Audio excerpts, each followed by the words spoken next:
Necklace ఎవరు పెట్టుంటారు? వాళ్ళల్లో ఎక్కడా తప్పు చేస్తున్నాము అన్న ఫీలింగ్ వాళ్ళ మొహంలో ఎక్కడా కనిపించట్లేదు.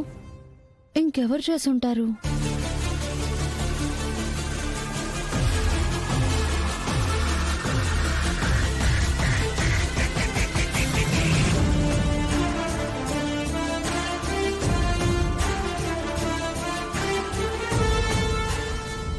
తమ్ముడు.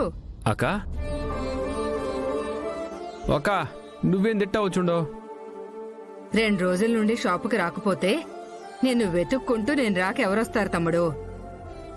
అయినా నిన్ను నమ్ముకునే కదా తమ్ముడు షాప్ నడుపుతున్నాను.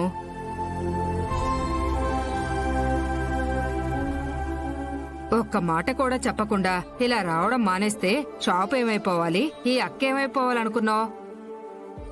సారీ అక్క, ఇంట్లో ఒక ముఖ్యమైన ఫంక్షన్ ఉండదు, అందుకే రాలేకపోయినాను. అంతేనా? ఈ అక్క షాపునే వదిలేద్దాం అనుకున్నావా?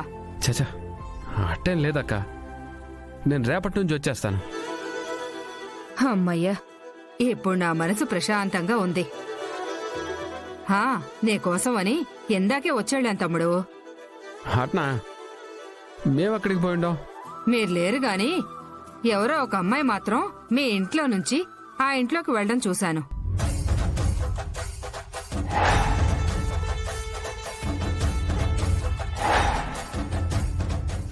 ఆ అమ్మాయిని మీ గురించి అడుగుదాం అనుకునే లోపే హడావుడిగా వెళ్ళిపోయింది తమ్ముడు.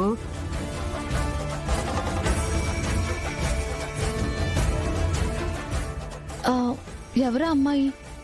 మీరు చూసి ఎంతసేపు అయింది? ఇంతకు ముందే చూశానమ్మా. ఎవరక్క మనిషి? నాకు మాత్రం ఏం తెలుసు తమ్ముడు, ఇంతకు ముందు నేనెక్కడా చూడలేదు. ఎందుకు అలా అడుగుతున్నారు? పరాయిదైతే అంత ధైర్యంగా ఇంట్లోకి రాదుగా. సరే తమ్ముడు, రేపటి నుంచి వచ్చే. నువ్వు లేక నా కొట్టు దిక్కులేందైపోయింది. అట్నా అక్క, వస్తున్నా. సరే పోయేస్తా తమ్ముడు. అమ్మ విజయశాంతి, వెళ్ళొస్తా.